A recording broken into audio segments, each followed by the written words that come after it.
Well,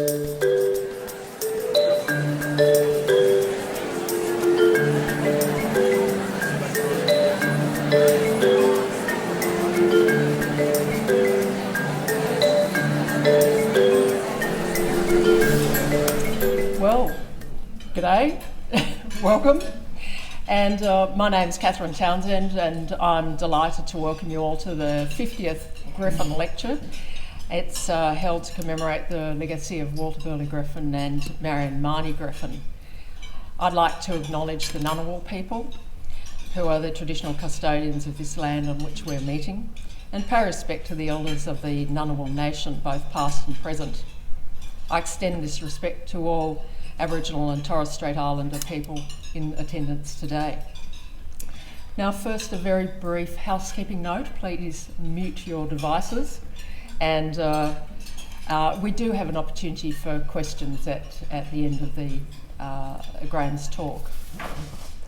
Now, the first thing I should do after that housekeeping note is to welcome you all, distinguished guests and ladies and gentlemen.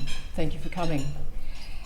And just to give you a brief recap on the generation of this event, the first Griffin Lecture was held in 1961, and the timing was impeccable because Australians were beginning to rethink their ideas on architecture and design. Robin Boyd's The Australian Ugliness had been published just the year before. His book attacked featureism, a tendency in Australian design to flinch from utility and camouflage everything in a layer of decorative kitsch. And in effect, it was treating architecture and design like cake decoration. The commentator Peter Conrad gives examples: a coffee table shaped like a boomerang, suburban windows sprouting gratuitous gables, and a pub passing itself off as a colonial relic with an overlay of chintzy old lavender charm. And to Boyd, this ornamental fussing was our revulsion from the realities of Australia's hot, dangerous and uninhabitable land, an attempt to cover up, to disguise and to deflect. The 50th Griffin Lecture is an opportunity to reflect on progress. Have we moved away from featureism to tackle the real issues of designing better buildings? Has our urban environment improved? Are the contributions of architecture and design recognised and appreciated in our society? Can we do more? And today it's my pleasure to welcome the speaker for the 50th Institute of Architects Griffin Lecture. Graham Jahn AM is one of the most influential individuals in Australian city planning today. He has been City of Sydney Director of City Planning, Development and Transport since 2009. He is former New South Wales and National President of the Institute of Architects. He is an editor, an author, an adjunct professor, and recipient of the prestigious National Robin Boyd Award in Architecture. And the title of Graham's talk today is Competitive Design and Incentive-Led Planning. Ladies and gentlemen, please welcome Graham Jahn.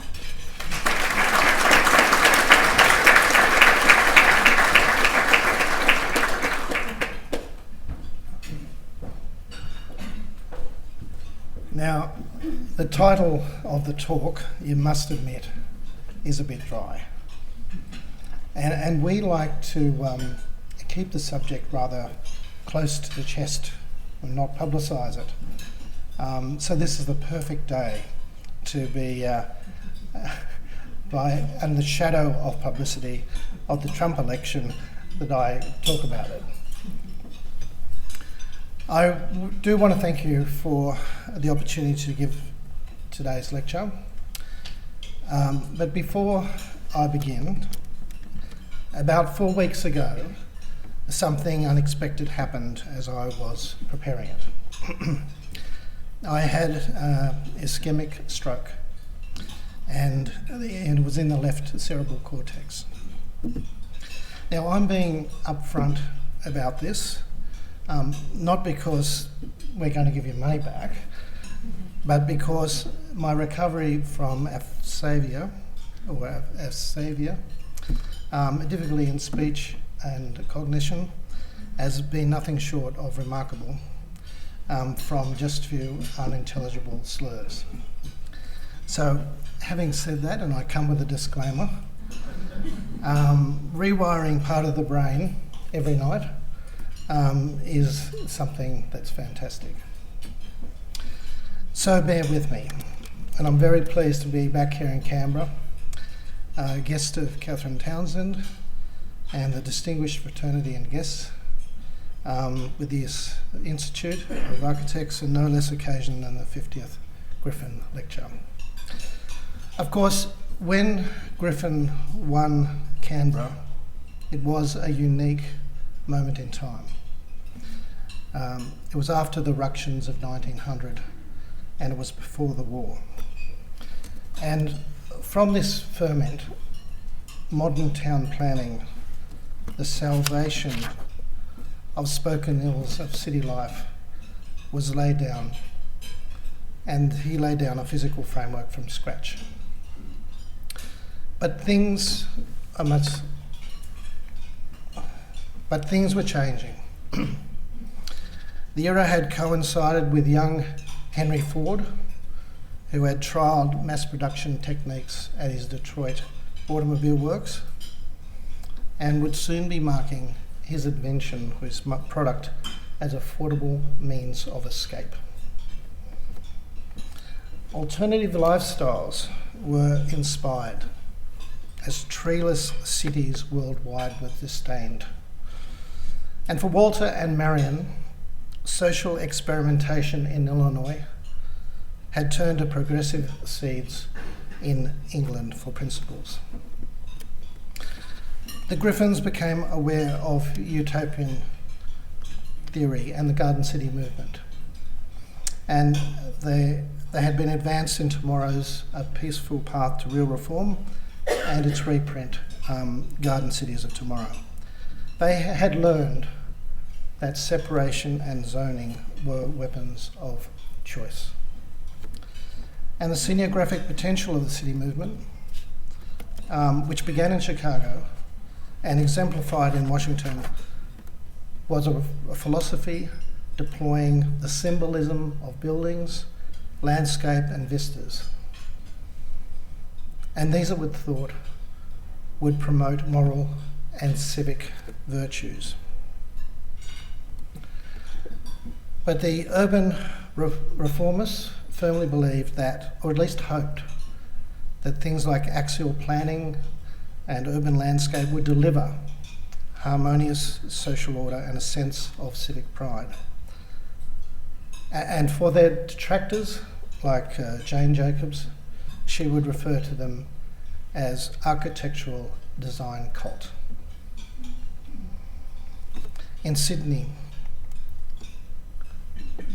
our colonial capitals, and Sydney in particular, things were very, very different. After 150 years of having built a settlement from natural setting, the 1937 Board of Inquiry reported there are 30,000 houses in the city of Sydney that are without dam courses, are badly ventilated, lack adequate sunlight and open space, and contribute nothing to the comfort or well-being of the unfortunate tenants. And progressives thought it was the blight of all cities. War delivered autonomy and austerity. The act of town planning was legalised. It became its own profession. And based on road but not rail expansion, the great experiment in Sydney, if you could put it that way, was how the garden suburb and the car city movement would form the mass exodus to the suburbs. Metropolitan farming preserved. The Greenbelt was whittled away by ministers and mayors. Even Cabinet overrode the Greenbelt for the Cornell oil refinery. And 6 years later, 130 square kilometres of greenbelt was issued to noisy developers. But it was unwatered and it was unsewered. The standoff eventually led to infrastructure charges and mandatory concurrences that are still in place today. Sydney had been a manufacturing city. It had visible signs of smoke and soot, 285,000 industrial workers, 30,000 in textiles, in clothing, food preparation, in printing, 142,000 in heavy manufacturing, including car assembly. But land was seen as cheap at the edges, something to be infilled to escape the scourge of the landlords. And ownership would avoid the demonised rent take. Incremental suburban infill was acquired at marginal cost, with the family unit being the currency of the increment. Meanwhile, the harbour, while it was working, was toxic. The timber-edged foreshores were old, industrial, and inaccessible to the public west of the bridge. And the city's growth was entirely limited by its traffic generation. To improve vehicle movements, the largest tram system in the world was dismantled. The car use grew at 13% each year. Construction talk filled the air with new housing estates and sweeping expressways. And besides freight, an argument for new expressways was drawn from the Copenhagen police data, and this is in the county plan. In 1951, it showed that Sydney and Melbourne had the highest rate of road fatalities compared to a dozen global cities. And so they needed to eliminate intersections. To address the CBD, the city centre was to be protected by a ring of expressways linked to the bridge and perimeter parking. Logic was there, but there were unintended consequences. Now, I've said it before, but the first real attempt to recover the city centre for people, not cars, must be credited to the 1971 strategic plan by George Clark and MSJ. And since then, there has been a slow recovery of space for people, for human life, with freight and car interests strong opponents. Now, in 2007 and 2008, the city consulted far and wide and adopted Sustainable Sydney 2030. To my mind, it says denser cities can be the healthiest and greenest and most stimulating place for people with the least environmental footprint. But the tallest cities are not necessarily the healthiest, greenest, and most stimulating. And that's because the livability of cities is in the space between buildings. Urban transformation can't just be delivered by a land use plan. The challenges identified in 2008 could not be colour-coded. They were big challenges. They were societal challenges. Things like contributing to climate change, global economic competition, and transport congestion and mode share, and decreasing affordability in housing, decreasing cultural experience and production, and social disparity. But many agree much can be addressed through sustainable and walkable neighbourhoods and a walkable centre. They are brought to life by proximity and connectedness and by fine grain, and distributed services, quality public spaces, quality public domain, and greening public art. But just how does this process of gradual improvement, how is it achieved? How do you develop strategies that incentivise design and reward development solutions that improve the experience of more citizens on the ground? Now, all of the projects at the City of Sydney must achieve design excellence. And I'll come around to that meaning in a second. And major projects must result from a competitive design process. Now, I told you I'd like to keep this quiet, but they are all expert reviewed. Now, the city extended design processes beyond the city centre to urban renewal areas in 2012. And it has lifted the quality of architecture, public art and landscaping from 20th century, typical 20th century mundane. Now, design excellence requires competitive design processes for both private and public buildings. In effect, design procurement becomes more of a public conversation around strategic design issues. And for 17 years, this has matured into a highly effective design policy that rewards projects that contribute to the growth and amenity of the city. This week, as it turns out, 100 private projects and about 100 public projects have been progressed this way since 1999.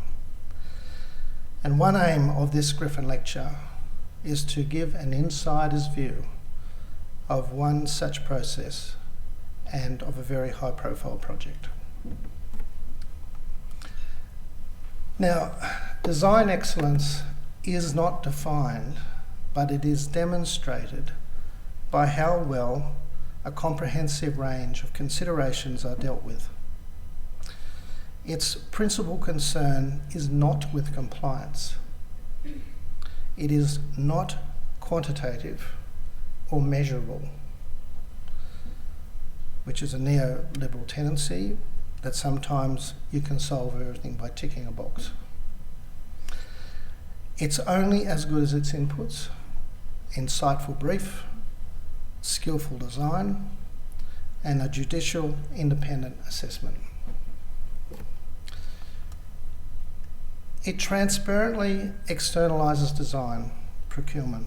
Design practices suddenly compete on their design ideas and their design strategies rather than who they play golf with. It put an end to the cartel mentality from the 1990s, and it put firms that offered purely commercial design services on notice. Over time, it has made practices more design conscious. It has broken down barriers in partnering, and some say it has developed export potential in our architects, able to compete on the world stage. Competition policy sets out the machinery to be covered by the brief. As a pre-DA process, the city exercises a modicum of control in that, for a recognised competitive design process, it cannot be run until the brief is approved. But the kicker comes at the end: a bonus of up to 10% floor space or height for achieving design excellence, which in the CBD, as you can imagine, is very valuable.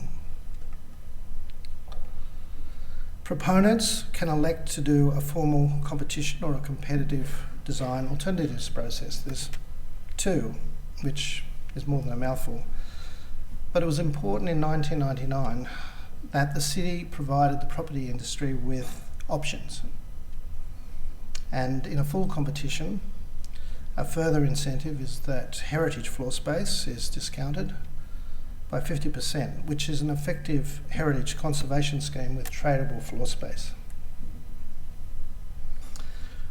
Informal competitions, the juror selection is evenly divided between public and private interests, and the alternative path, the proponent alone chooses the assessment panel, but more often than not seeks a nominee from the city.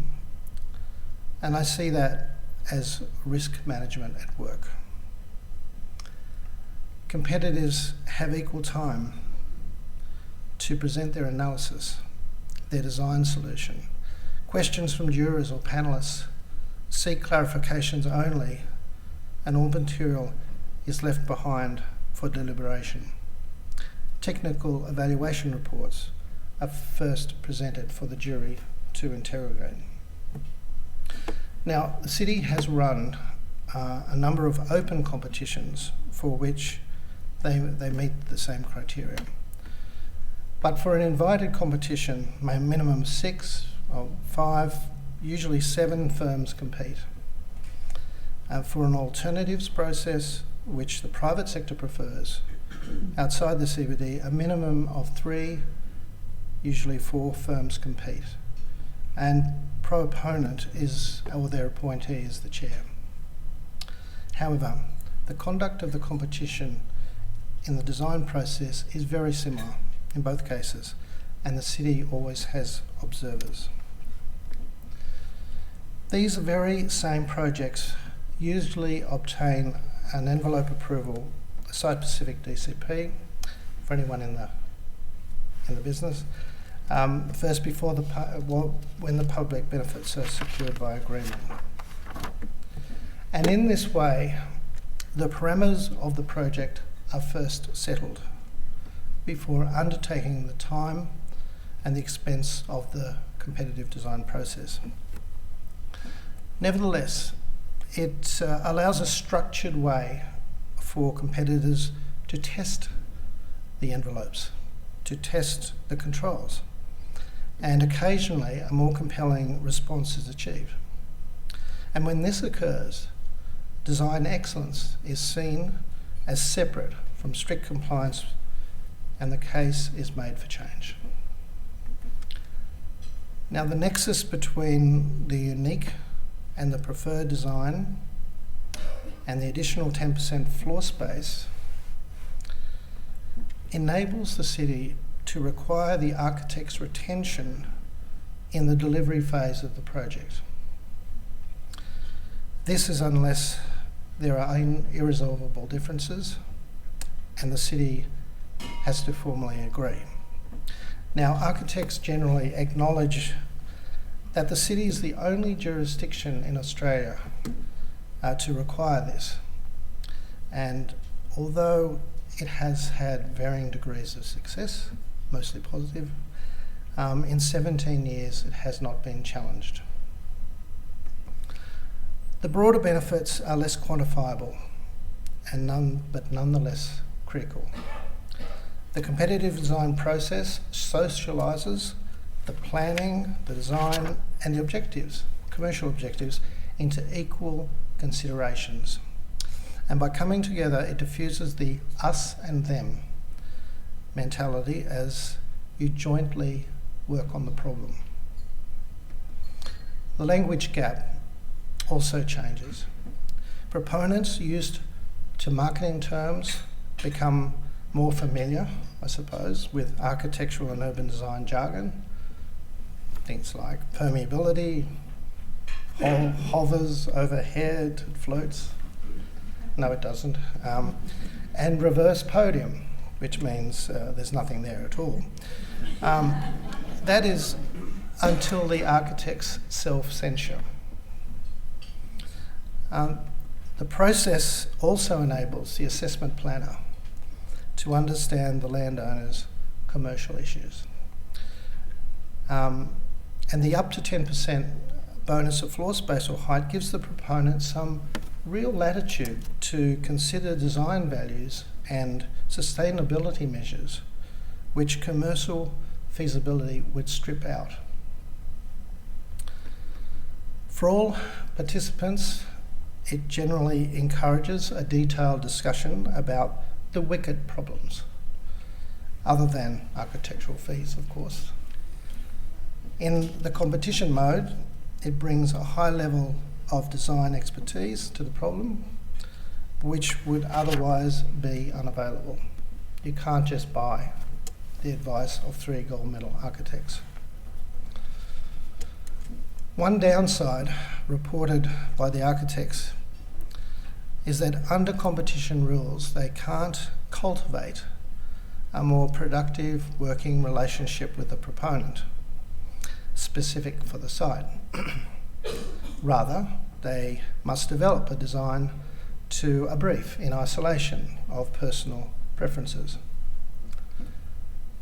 On the other hand, it is usual for one of the competitors to have prepared the Stage 1 reference design prior to the competitive design process, and in this case they develop a very close working relationship with the proponent and their preferences. But when it comes to the subsequent competition, it has neither hindered nor helped them in their success, according to all of our results. Now, when the jury deliberates, occasionally a decision cannot be made until until a number of key questions are addressed. For example, in 50 Bridge Street, show us your geometry will work if it's kept wholly within the site boundary, was asked. And when this occurs, a short second round of 1 or 2 entries may occur for clarifications before the decision is made. Now, the jury or panellists rarely ask to redesign the project or parts of the building. Rather, they just seek to clarify a solution if design excellence is in doubt.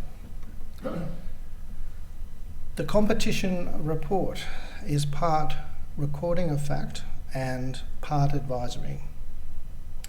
The advisory section of the report sets out which is the preferred scheme and why. The report may also consider advice to both the competitor and to the planning assessment staff about how the design could be improved before preparing your application. And so it was the case for 50 Bridge Street, which is this competition that I'm showing you. While highly commending the solution, the jury were not completely satisfied with the result, and the podium interface, the streetscape and the building crown were required further resolution. In the interim, council was briefed by the architects from Copenhagen 3XN, including the jury report and the design advisory panel advice, and being so high profile, the council was briefed of the winning scheme at the time. But for example, at competition stage, the architects of this scheme had a horizontal glass podium and an enclosed glass bridge connecting 2 buildings, one of which was heritage listed. The interface was marked with wide stairs to the street, with all the activation was at the top of the stairs. The jury report recommended that they reconceptualise the street interface and bring activation down to the street level as far as possible and redefine the new public space in Goldsborough Lane.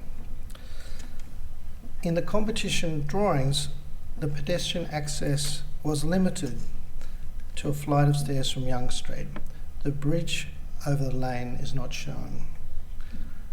After the competition was concluded, the podium was rethought and in response became much more porous with retail pods, and the entry points were coordinated with the Young Street block to form natural crossing points. The bridge was avoided and a pocket plaza for the afternoon sun was developed. Multiple entry points and exits were studied for maximum activation. Each pod provided two-sided retail, which adjusts to the street gradient externally and the internal floor level. Now, it doesn't appear crucial for this kind of detail to have been discussed, but it's the kind of thing that avoids poorly activated streets typical of many large developments. Goldsborough Lane is reinstated. Deep penetrations into the podium divide the mass with fine-grained tendencies and a variety of access points. And a sculpture garden on the roof. And just to show you that the crown of the tower was quite notional at competition stage, suggesting that the majority of the roof area would be used. But questioning this, the further work found that a more discrete opening could be achieved. The roof form was rationalised and managed within the envelope. And the total aim of the development was to minimise the scale of the development behind Customs House. It's what is known as the Loftus Street, and reduce its height. And part of that bargaining was transferring the floor space from this to the tower. And as a result, it gave us some lower buildings designed by separate architects. Now, we wanted to see different hands at work to make it their best building. And we agreed a design excellence strategy with AMP Capital to select from a long list a number of younger architects by portfolio. It just so happened it included the AIA Emerging Architects of the Year from both New South Wales and Victoria. Now, the brief, which was enthusiastically responded to, was to create a retail, residential, office, club, museum portfolio and a precinct. It would result in the creation of new lanes, passageways, a sun-trapped pocket plaza, and 2 restored heritage buildings. One being the Gallipoli Club. Importantly, it would improve sunlight to Macquarie Place. And despite its luxe location, the aim to have affordable food and retail at the lower levels is obtained by not exceeding 100 square metre tenancies. And unlike the 3XN tower, these buildings would feel as though they'd always been there, as part of the street fabric, blends into the surrounds. This aggregated detail all demonstrates how even low-key design, using traditional materials, albeit with a twist, can restore the fine-grained fabric of the streets and in itself achieve design excellence. The significantly enlarged and dedicated public domain with links and squares and lanes and plazas and with even reduced driveway crossings has increased the valuable public space, and it was extending the walkable city. A second important condition where incentivised planning and design excellence works applies to urban renewal of a former industrial area. And this is designing a livable and walkable neighbourhood from the ground up. There wasn't a time so long ago when South Sydney was covered with manufacturing warehouses. And in 2014, industrial land was reduced right back to that area near the airport, heavy 24/7 uses and logistics and batching plants for concrete and waste depots. And adjoining this, the light brew area was changed to suit a wide variety of business enterprises, to provide lower cost space for new showrooms and offices and maker spaces and logistics that need to be close to the city. And our studies showed that north and south perimeter areas, the land which is business could also permit affordable housing by registered community housing providers. So in this way, they don't compete against market housing for sites. The light green indicates mixed-use green square urban renewal area. The town centre has a heavy rail station shown with a white dot, and major roads are shown in yellow, and a future light rail is dashed. Although it is mixed use, 98% of the applications were residential. It will be a home for 61,000 people, about 5,000 more than the city of Wagga Wagga, and 20,000 workers or students. The town centre, which is 11 hectares, is outlined in red with the densest scale on average across the whole area. It approximates the maximum, in our view, the maximum residential density, and still achieve livable amenity standards, meet everyday retail, community needs and parks and sunlight. Community infrastructure such as new streets, footpaths covers 18% of the area, about 51 hectares, and the new streets are shown in yellow. Yeah. The community infrastructure for this project cost $963 million of an expected $1.3 billion at build out. So it's 15 cents in every dollar. That's been measured internationally as a benchmark. Existing large lots are broken up with new streets, and the surface area of every block is checked for equity. A similar exercise was carried out for other land holdings, and the survey shows this, for example, is where the Zetland Boulevard is. Detailed street and block designs are tested with reference envelopes for floor space yield, sun access, and minimum amenity. And behind all this work is very detailed research. For example, studies in ecology, urban forest recreation uses and the distribution. Green Square will have over 40 parks and paved plazas for social recreation. And the delivery is of that community infrastructure is mapped against the projected population over time. The community infrastructure is laid out on a new northwest-southeast axis, which is known as Zetland Boulevard.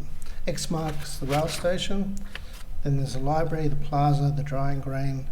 Next comes the community hub with the childcare, a creative arts centre, community services, and the aquatic centre and park.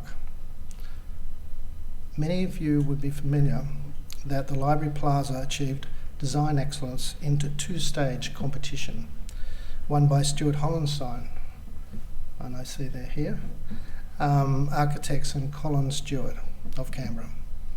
It was described as a concept that puts people above everything. By proposing that the plaza was built over the library, the architects maximised both sunlight and the social space, and a striking 7-storey tower was conceived with community and reading rooms, technology and so on. And it's being excavated now under construction by John Holland, and the future library will be a kind of specialist in Chinese language and carve out a new territory in learning and rehearsing spaces.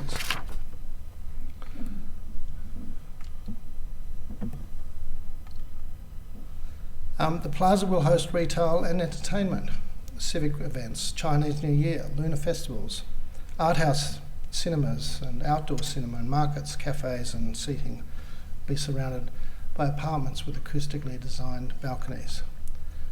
The drying green on Zetland Avenue is meant to be Green Square Central Park, designed by Coxell McGregor. And 3 heritage buildings on the former South Sydney site mark the Joynton Creative Arts Centre. And it's assembled around a water recycling plant, a community shed, a childcare, performing arts, community meeting rooms, and 2 affordable housing blocks which have just been complete. This design by Peter Stutchbury marks out the old nurses' quarter onto the matron of Ruby Grant Park and an artist-run gallery. And they're the affordable housing blocks under construction. Beneath this, there are storage tanks for Australia's biggest residential stormwater harvesting scheme. Now, the city's negotiated agreements with all the town centre developers to install dual plumbing system for all apartments, saving millions of litres of water. And finally, the Aquatic and Recreation Centre, heated and powered by its own energy. It's an iconic design, which I don't use lightly, but will offer indoor pools and a gym. And it also achieved design excellence and won by a competition by Surrey Hills practice with Grimshaw and TCL. It's approved. The construction commenced next year. So I spent a little time describing the local community infrastructure needed for 61,000 people to illustrate what is truly needed for sustainable and walkable design. Now comes the funding. As it turns out, only 75% of the cost is recovered through a bonus floor space scheme. But that's not bad. It's the first in New South Wales, perhaps the first in Australia. This incentive planning scheme offers an uplift in yield in exchange for an infrastructure contribution. This bonus floor space scheme provides a predetermined increase in yield across the whole land with differential rates for providing retail, commercial or residential. And for sustainable, walkable city and density done well, slightly overused, I know, it relies on a very capable skill set, clear and certain controls, and controls that have been pre-tested. It's delivered through competitive design processes.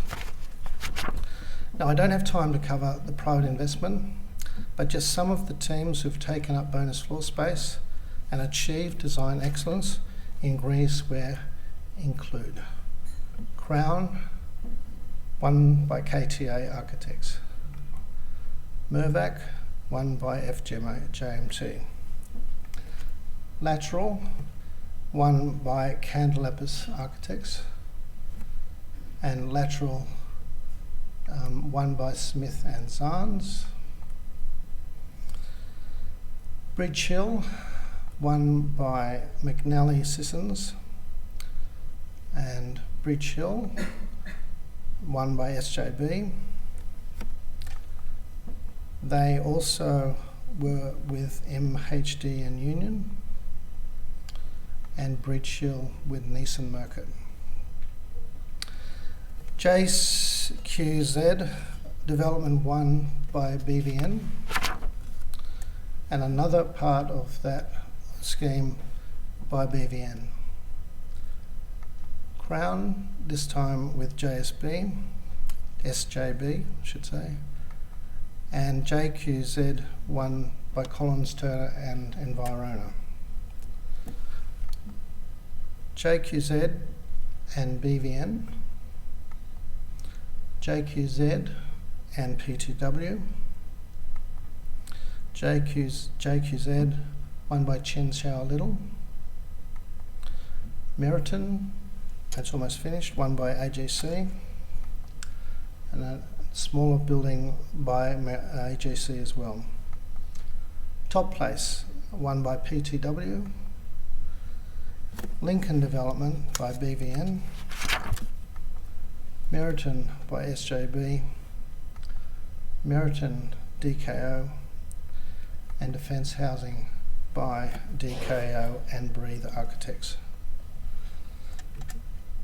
So, in conclusion, design excellence is about forging a culture of design through competitive design processes, incentivised planning, and it's all about funding local infrastructure.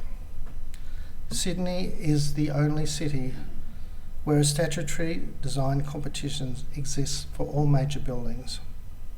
And slowly, a city building culture has emerged, where there have been many participants in finance, in marketing, as developers, and as designers, some experienced, some cautious, some progressive. It's a real city. By contrast, over 100 years ago, Walter Burley Griffin famously said, "I have planned an ideal city, a city that meets my ideal of the future." And unbeknown to him, Marion's submission amongst a pool of 137 entries may have won the first design excellence competition in Australia for planning. So through a system of competitive design processes, expert committee for design advisors, and open competitions for major public buildings, which by the way is spreading throughout government in New South Wales, the City of Sydney took the germ of an idea and it built it up into a system of truly design-led planning. Thank you.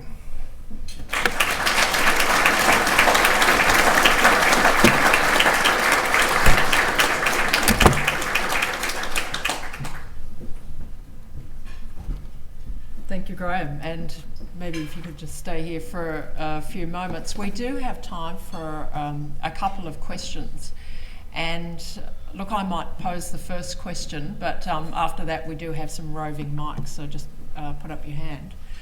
Graham, if I can ask the first question, which would relate to how do we maintain the public's trust in this process, where trust is pretty much based on a predicated expectation of exactly what the outcome's going to be, that it'll be a certain height and a certain size, and in this process that level of certainty maybe can be questioned. Trust is actually essential. Public authorities have to own the strategy, and the private sector owns the delivery.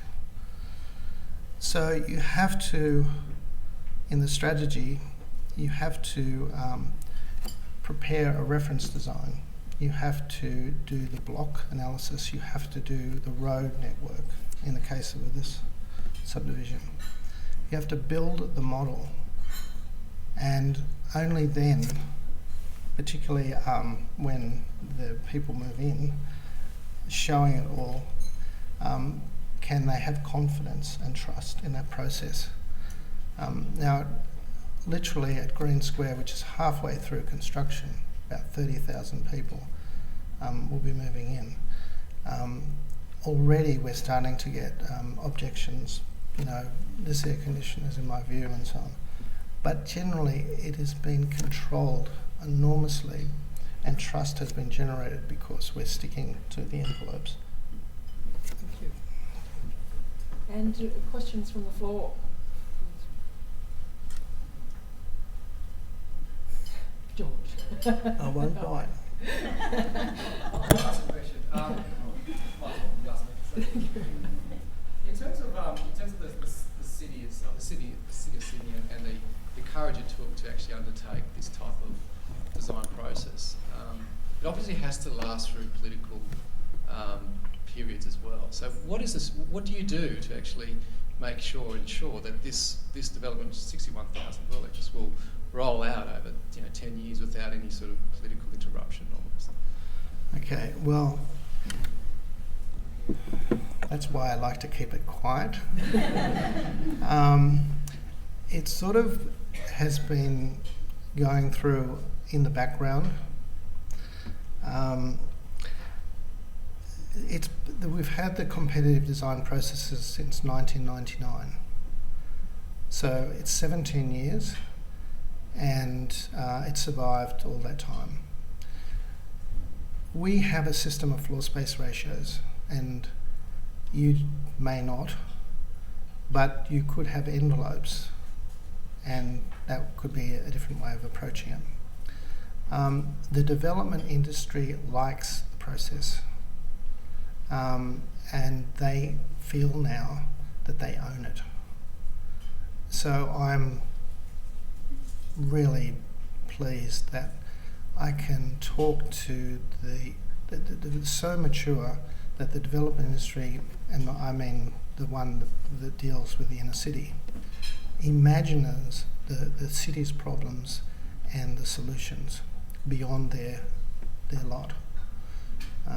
So because it's got real community and wide property acceptance, it's politics agnostic.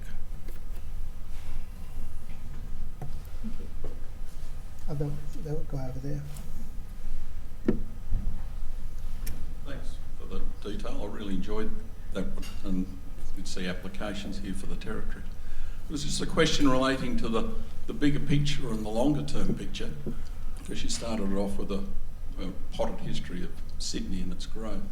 I was just wondering what your envisagement of Sydney, say, in 50 years' time is. Is Sydney going to be able to cope with its population pressures, climate change, etc., or do you see places even like Canberra playing a role in a more or a bigger development of New South Wales with regional centres involved in that process?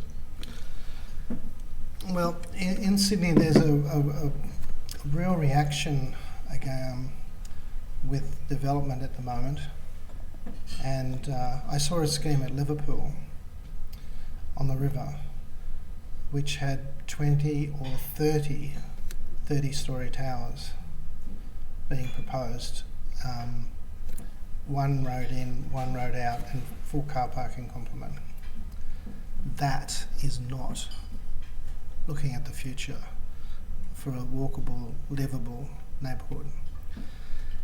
People don't realise that when you're designing a product that lasts for 100 years and compare it to the disposable products that we have every day, an enormous amount of detail and energy has to go in to get it right. It cannot be an easy, quick thing unless you don't care about the results. So I think Sydney is going to struggle to get the level of local infrastructure needed to support the growth, because in one way the state has cottoned on to infrastructure contributions to pay for schools, hospitals and potentially rail. That will leave very potentially a diminished pot for that local, very direct, very evident infrastructure. There will need to be a swing back towards the centre in finding the right balance between those planning gains. I find that an interesting question. They talk about Sydney having a population of 8 or 9 million, but then what? I think there has to be a networked eastern seaboard cities of Brisbane, Sydney, Canberra and Melbourne, which literally talk to each other and network each other and have different comparable strengths to engage globally in that. That's an important issue. So I think that the population will flow between those centres. Alan Thompson,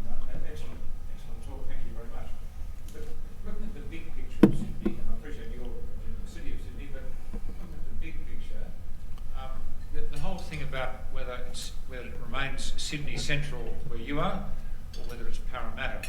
There's obviously been a lot of talk at the state government level at least, and perhaps amongst federal politicians, about moving the centre to Parramatta. Could you just give us your perspective on that? Yeah. Parramatta as a second CBD was originally put forward in 1988, and the airport was put forward in 1986, and it's in exactly the same location. So you can have a problem for 20 or 30 years, and that's how long these things last. I think more focus is being put onto, instead of lots of different centres, onto perhaps a lesser number, because by having a lesser number notionally, the Greater Sydney Commission can probably get some results, get some rungs on the board. They need there's no problem in Sydney other than jobs, and that's probably the same in every city. Melbourne, when it loses its manufacturing jobs, is going to have the same problem, and Sydney has got an ongoing problem, although it's much more a service sector city. So the Greater Sydney Commission is right to be focusing on jobs, and so is the government, but it can't be just hollow words. They have to build competitive industries over time by planting seeds such as innovation and other things with the universities to get them up. So I think the Parramatta, Western Sydney isn't maybe a recent phenomena to differentiate it as this eastern city and the central city, but it's been pretty much the same experience for some time. It's the nature of our problem. Thank you. Well, we might. We have one more. We might make this the last one. Just a little bit interested to understand how the process has helped emerging architects and smaller firms. Couldn't help but notice a lot of the people that won the competitions were all sort of tier one, large resources to participate in competitions. How do you see, the newer, lesser known architects participating in these design processes and winning? Okay. So there's been about, there was a study that was released at the conference here in Canberra a couple of days ago with the University of New South Wales, looked at the competition process, and out of 37 competitions there were 34 unique winners, and out of the 100 there's been 50 or 60 unique winners. So it's very diverse who wins, which is lucky, and there's been no particular, it doesn't drive any style, but it is concerned with sustainability. We don't define design excellence. That's a cultural thing. It's a philosophy thing, and it's defined by the offering that is made, the design expert panel, the jury and everything, looking at it at that moment in time. That way culture can change, but you can get the best of that culture at that moment. So we're very conscious, and we often recommend that they look for emerging firms. A lot of them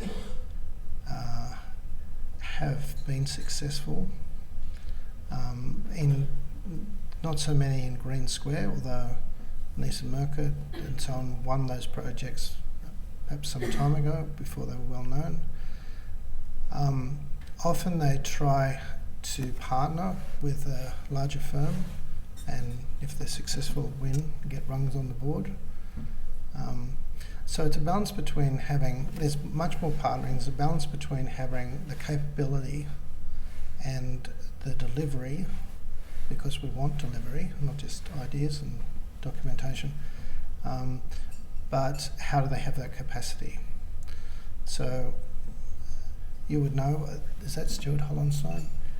With the open competition for your project, that was an example of I suppose that we celebrated your firm winning as a young firm at the time. Now Felicity and Matthias are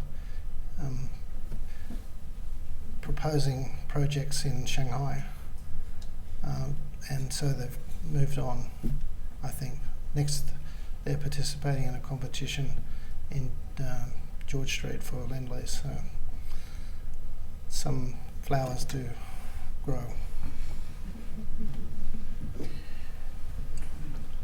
Thanks, Graham, and I think we're out of time, so must draw a line on it at this point. And so I'll just do our concluding remarks. And look, the 2016 Griffin Lecture has been about introducing to the Canberra community, not just the design community or the construction industry, but very much to the whole Canberra community, some planning mechanisms that we should consider. And so this is a generator for ongoing informed debate.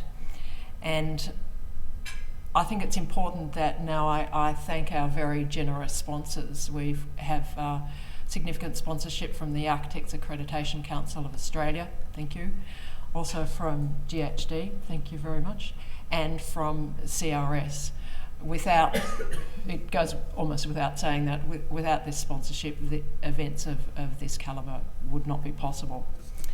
And it's also incumbent on me to very great thanks to the Griffin Lecture Committee and the Institute of Architects for enabling this to happen.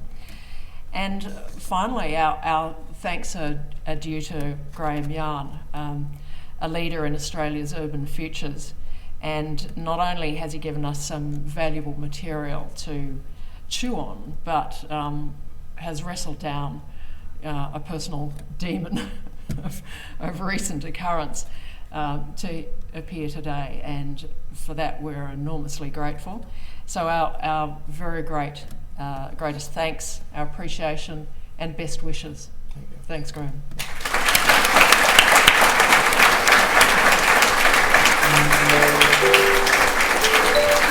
Thank you.